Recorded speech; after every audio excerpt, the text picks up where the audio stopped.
살아서 바다를 지키고 죽어서도 바다를 품은 자. 우리는 그 이름을 이순신이라 부른다.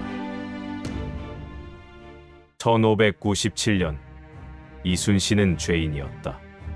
임금의 명을 어겼다는 이유로 그는 백의종군을 명받는다. 장군의 갑옷을 벗고 무거운 침묵 속에 걷는다. 전쟁은 계속되고 왜군은 파죽지세로 조선을 삼켜간다. 그러나 그에겐 명령이 없었다. 말도 칼도 명분도 오직 침묵뿐. 나는 장수였다. 적을 물리쳐야 했고 백성을 지켜야 했다.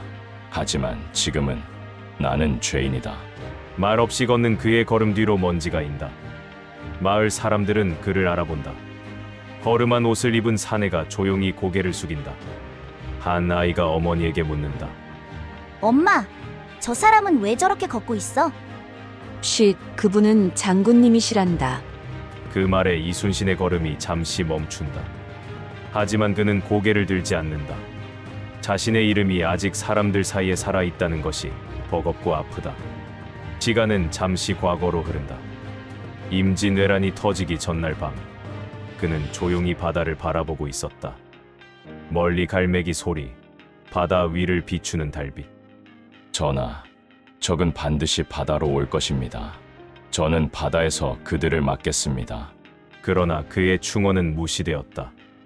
왕은 다른 이의 말에 귀를 기울였다.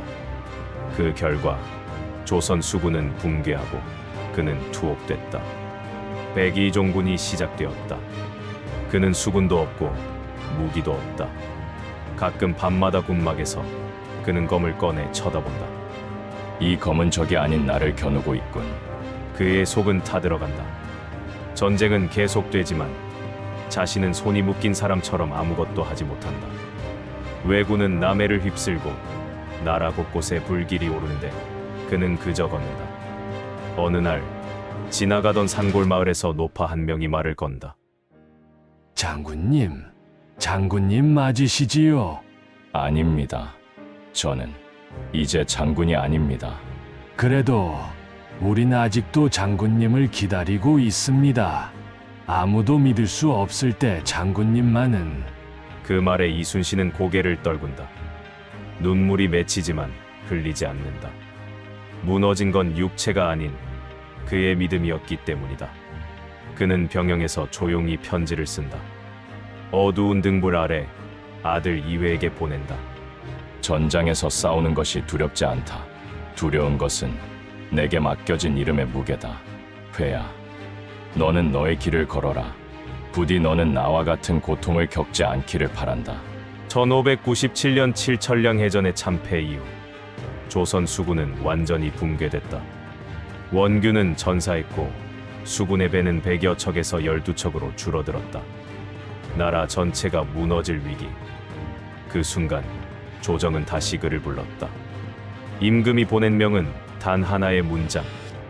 이순신을 다시 삼도 수군 통제사로 임명하노라. 그 순간 그는 눈을 감았다. 바다는 나를 다시 불렀다. 나는 다시 장수가 되어야 한다.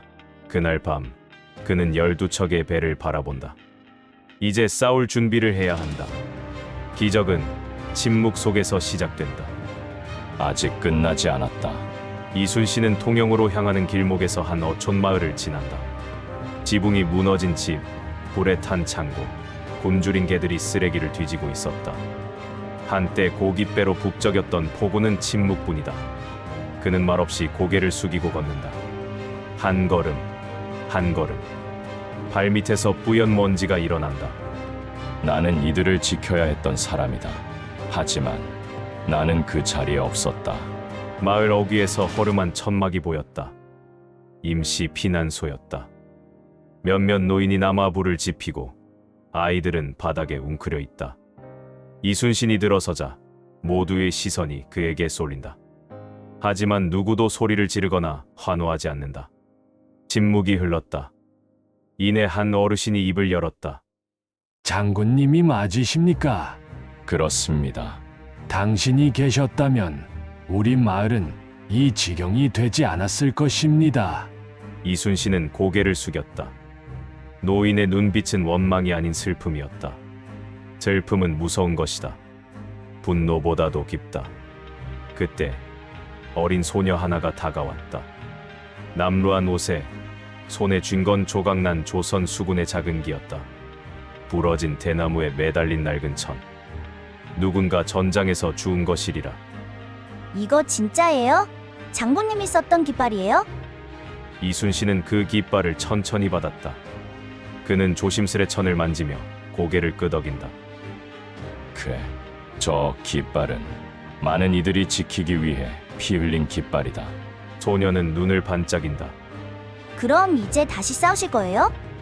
그는 대답하지 못했다. 하지만 그 눈망울 속에서 그는 기다림을 보았다. 백성들이 아무도 명하지 않아도 그를 기다리고 있다는 사실. 한양, 조정에서는 이순신의 재임명을 두고 갈등이 격화된다. 일부 신하들은 여전히 그를 신뢰하지 못한다. 신은 이순신을 믿을 수 없습니다. 그가 임금을 거역한 죄는 사라지지 않았습니다. 반면 몇몇은 현실을 본다. 수군은 무너졌고 이순신 외에는 대안이 없습니다. 지금은 체면보다 나라가 먼저입니다. 왕은 묵묵히 그들의 언쟁을 듣는다. 결국 깊은 한숨과 함께 고개를 끄덕인다. 다시 그를 부르라.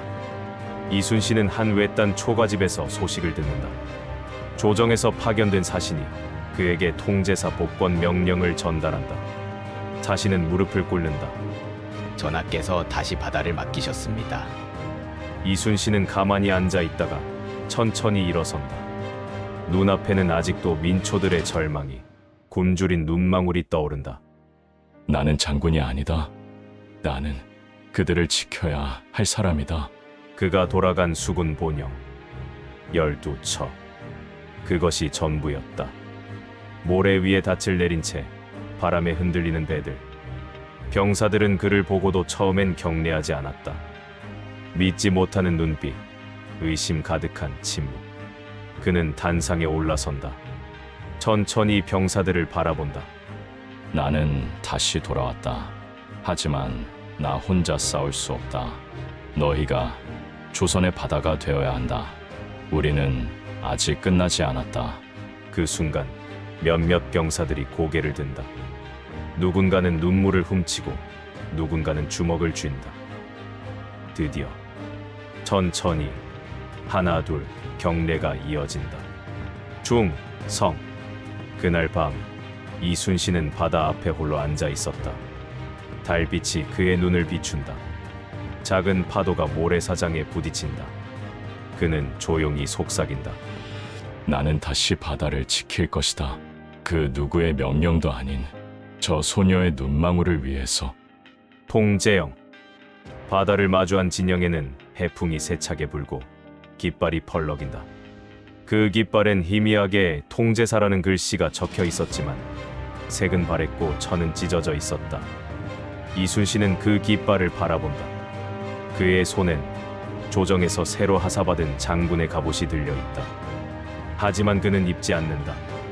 내게 필요한 것은 갑옷이 아니라 이들을 다시 믿게 만들 힘이다. 본영에는 병사보다 상처 입은 자들이 더 많다. 팔 하나가 없는 병사, 불안에 떨며 검을 손에서 놓지 못하는 젊은이, 말 한마디 없이 하늘만 바라보는 노병. 이순신은 병영을 돌며 그들의 눈을 하나하나 바라본다.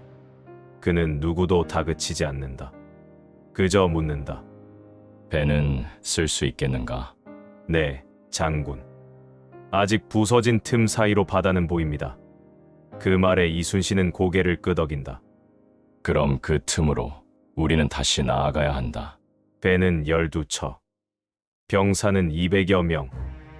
무기는 낡았고 화약도 부족하다. 그러나 그는 회의를 소집한다. 병사들 앞에서 그는 검 대신 나무지도를 꺼내든다. 한산도, 명량, 노량 손가락으로 하나하나 짚으며 말한다. 우리에겐 12척이 있다.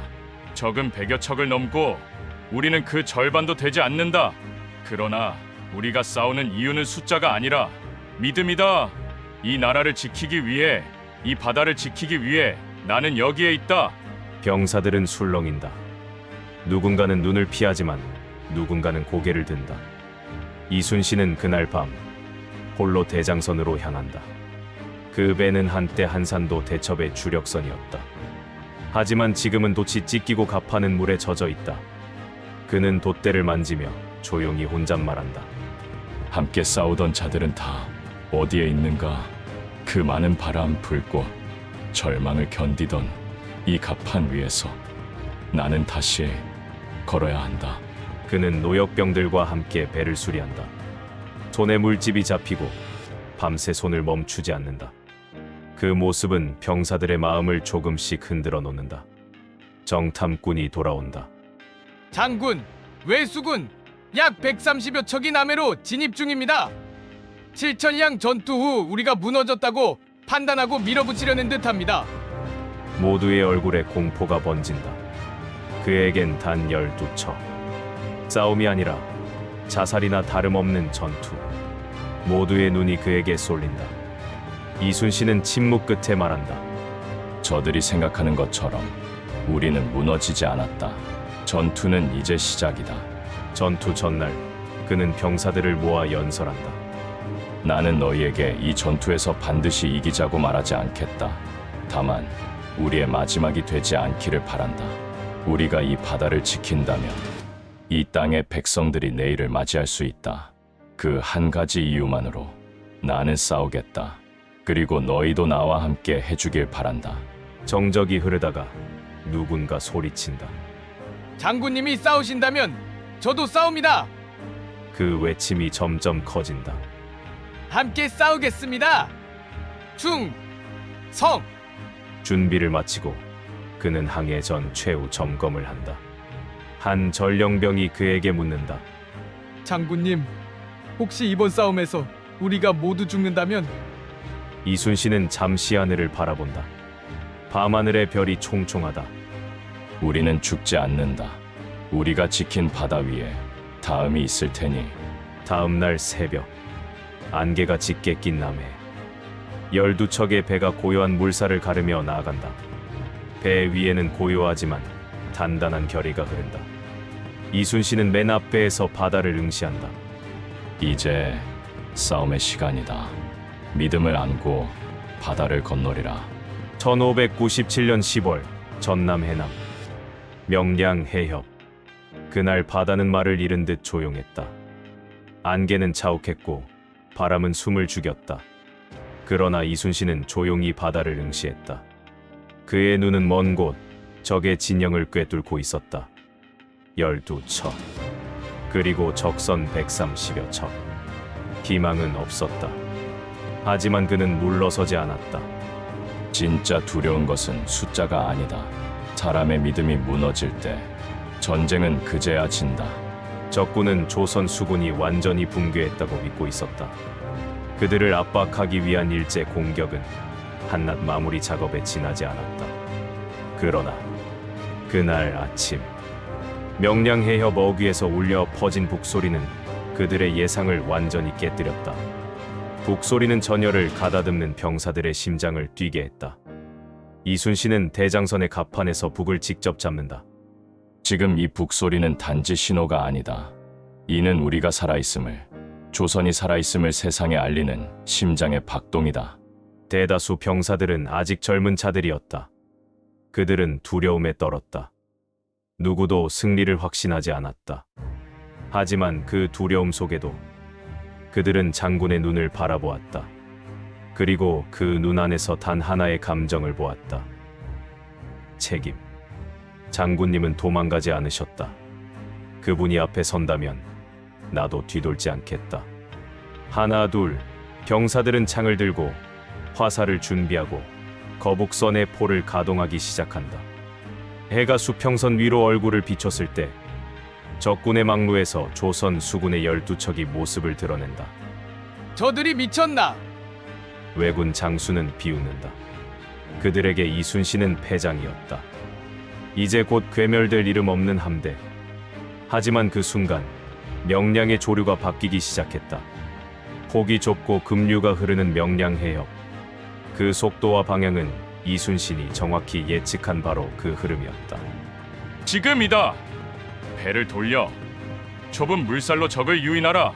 이순신은 12척을 적절히 배치해 좁은 해협으로 왜군을 유도한다. 적군의 배들은 수가 많지만 그 안에 질서가 없다. 앞쪽의 배가 바위에 걸리자 뒤쪽 배들이 충돌하기 시작한다. 조선 수군은 바로 그 지점을 노린다. 집중 포격, 화살 세례, 매복 공격. 한 척, 두 척, 외선이 연기와 함께 물에 가라앉는다. 왜군 장수는 분노에 찬다. 고작 12척이 우리를 농락한단 말인가? 전진하라! 다 죽여라! 그러나 명량 해협은 더 이상 바다가 아니었다. 그곳은 이순신이 만든 덫이었고 믿음이라는 이름의 전장이었다. 적군은 혼란에 빠지고 조선 수군은 점차 반격의 기세를 탄다. 한창 전투 중 이순신은 포를 재장전하던 부관과 마주한다. 장군님, 이길 수 있을까요? 이기지 못해도 좋다. 하지만 무너지지 않겠다. 그 말은 병사의 마음에 깊게 새겨졌다. 이기기 위해 싸우는 것이 아니라 지키기 위해 싸우는 전장. 이순신은 마침내 대장선으로 적진을 정면 돌파한다. 모두가 놀라 바라본다. 적의 함선들이 그의 배를 둘러싼다. 그러나 그는 망설이지 않는다. 쏘아라. 이 바다에 우리의 이름을 새겨라. 폭음이 울리고 연기가 터진다. 불꽃 속에서 그는 흔들림 없이 버틴다. 그 순간 병사들의 눈에 보인다. 장군 한 사람의 등 뒤에서 전쟁이 바뀌고 있다는 것을. 결국 적군은 질서를 잃고 퇴각하기 시작한다. 12척의 배는 130척의 배를 상대로 싸워 이겼다. 그것은 전술이 아니라 신념의 힘이었다. 해가 중천에 떴을 때 바다에는 쓰러진 적선들과 조용히 멈춘 조선의 배들만이 남았다. 전투가 끝난 뒤 병사들은 기진맥진한 채 배에 앉아 있다. 하지만 누구도 말하지 않는다. 말보다 깊은 감정이 그들 사이에 흐른다. 이순신은 바다를 바라보며 말한다. 승리는 외치는 것이 아니다. 지켜낸 바다만이 말없이 증명하는 것이다. 그리고 그날 이순신은 전투 후 조정에 올리는 장계를 쓰며 이렇게 기록한다. 신에게는 아직도 12척의 배가 있사옵니다. 죽을 힘을 다해 막아 싸운다면 아직 이 나라, 이 바다를 지킬 수 있사옵니다. 2부에서 계속됩니다. 재밌게 보셨다면 구독과 좋아요 부탁드립니다. 콘텐츠 제작에 큰 힘이 됩니다. 감사합니다.